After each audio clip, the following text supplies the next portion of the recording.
नमस्कार दोस्तों। आज मैं लेकर आई हूँ भाई दूज की एक ऐसी कहानी जो प्यार, वादा और एक अधूरी मुलाकात के बीच कहीं खो गई थी। कहते हैं कुछ रिश्ते दूरियों से नहीं टूटते, कुछ वादे वक्त बीत जाने के बाद भी पूरे होते हैं। राधा की शादी हो चुकी थी और इस भाई दूज पर उसने सोचा अपने भाई को सरप्राइज दिया जाए।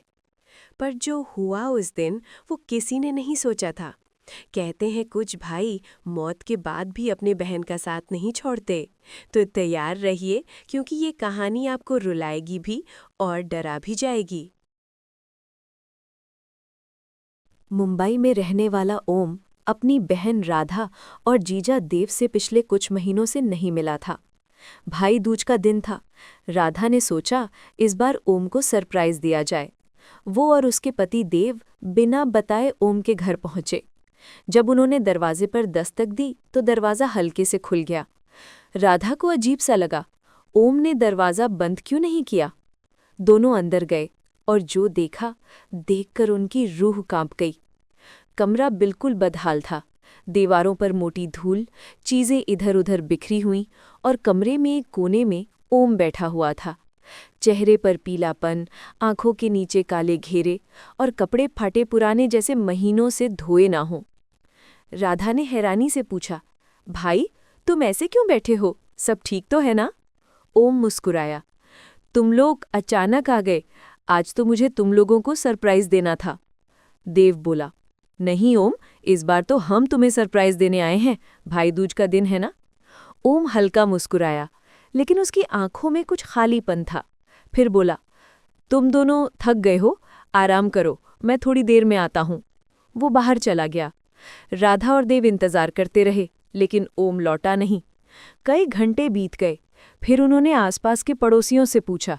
एक बुजुर्ग महिला बोली, ओम, बेटा ओम तो 2 महीने पहले मर गया था, उसे कैंसर था। राधा के पैरों तले जमीन खिसक गई। नहीं, ये झूठ है, हमने तो अभी उसे देखा, बात की। दोनों घबराकर वापस फ्लैट पहुंचे, लेकिन अब वहां कमरे में कोई नहीं था। सिर्फ हवा का ठंडा झोंका और जले हुए दिए की हल्की महक थी। रात को राधा सो नहीं सकी। आखिरकार थककर उसे नींद आ गई और सपने में ओम आया। वो मुस्कुरा रहा था, हाथ में फूलों का गुलदस्ता लिए। धीरे से बोला, राधा, टेबल पर एक बॉक्स रखा है, उसमें तुम्हारा भाई दूज का गिफ्ट है। सुबह जब राधा उठी, वो दौड़ी और टेबल के पास गई। वहां सच में एक पुराना डिब्बा रखा था। कांपते हाथों से उसने उसे खोला। अंदर एक गोल्ड की रिंग और एक चिट्ठी थी। चिट्ठी में लिखा था, राधा, मुझे पता था कि मैं ज्यादा दिन नहीं रह पाऊंगा, इसलिए मैंने पहले से ही तेरे लिए ये गिफ्ट खरीद लिया था। तू हमेशा मुस्कुराती रहना, तेरा भाई ओम। राधा की आंखों से आंसू बह निकले, लेकिन तभी हवा का तेज झोंका आया। खिड़की अपने आप खुल गई और सामने के शीशे में राधा ने ओम की परछाई देखी। वो मुस्कुराते हुए खड़ा था और धीरे धीरे गायब हो गया। आज भी कहते हैं, भाई दूज की रात को उस फ्लैट की खिड़की पर ओम की आत्मा फूलों का गुलदस्ता लेकर दिखाई देती है, अपनी बहन को याद करते हुए। उस रात के बाद राधा और देव कुछ दिन वहीं ठहरे रहे। राधा को अब भी यकीन नहीं हो रहा था कि उसका भाई अब इस दुनिया में नहीं है। हर रात उसे ऐसा लगता जैसे कमरे में कोई चल रहा हो। कभी खिड़की अपने आप खुल जाती, कभी किसी के हंसने की हल्की आवाज़ सुनाई देती। एक रात देव ने देखा कि राधा कमरे के बीचों बीच खड़ी है। उसकी आंखें बंद हैं और वो किसी से बात कर रही है, धीरे धीरे फुसफुसाते हुए, भाई, तुम हो ना? तुम मुझसे नाराज तो नहीं? देव डर गया। उसने राधा को झकझोरा। राधा होश में आई, लेकिन बोली, ओम मुझसे मिलने आया था। उसने कहा कि उसका अधूरा काम बाकी है। अगले दिन राधा ने ओम के पुराने कमरे की सफाई शुरू की। अलमारी खोलते ही उसे एक डायरी मिली। उस डायरी के आखिरी पन्ने पर लिखा था, अगर मैं चला जाऊं तो कोई इस कमरे को मत खोलना। यहाँ मेरा वादा अधूरा रह गया है। मैं किसी अपने से आखिरी बार मिलना चाहता हूँ। उस वक्त कमरे में हल्की ठंडक फैलने लगी और अचानक दीवारों पर रखे फोटो फ्रेम हिलने लगे। एक फ्रेम जमीन पर गिरा, फोटो फट गई और उसके पीछे एक छोटा सा तावीज़ छिपा हुआ था। राधा ने वो तावीज़ उठाया, तभी कमरे की लाइट बंद हो गई। अंधेरे में बस एक परछाई दिखी, वो ओम की थी। वो मुस्कुरा रहा था, लेकिन उसकी आंखों में आंसू थे। धीरे से बोला, राधा, मुझे अब जाना है। तू डरना मत। जब भी तुझे मेरी याद आए, इस तावीज़ को पकड़ लेना, मैं तेरे पास आ जाऊंगा। राधा के आंसू बह निकले। उसने भाई को छूने की कोशिश की, लेकिन हवा में उसकी आकृति धीरे धीरे गायब हो गई। उसके बाद सब कुछ शांत हो गया। लेकिन आज भी जब भाई दूज की रात होती है, राधा अपने हाथों में वही तावीज़ पहनती है, और कमरे की खिड़की से आती ठंडी हवा में उसे महसूस होता है कि ओम अब भी उसके आसपास है।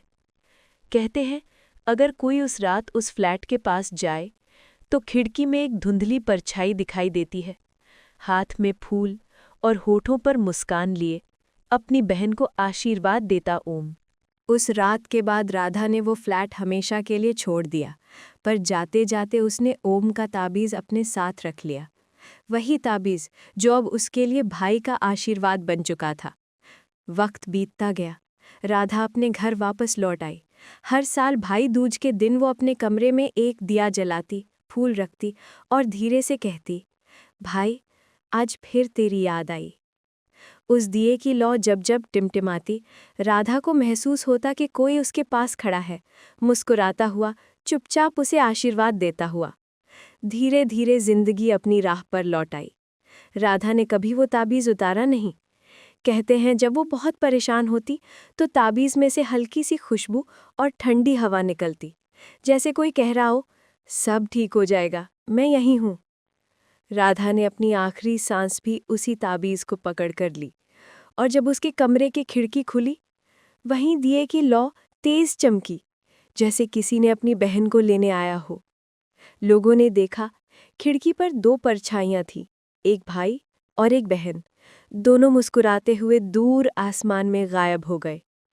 और उसके बाद वो फ्लैट हमेशा के लिए खामोश हो गया। लेकिन आज भी भाई दूज की रात को उस खिड़की से आती ठंडी हवा में राधा और ओम की हंसी की हल्की गूंज सुनाई देती है। रिश्ता खून का नहीं, रूह का था, इसलिए मौत भी उसे तोड़ नहीं पाई।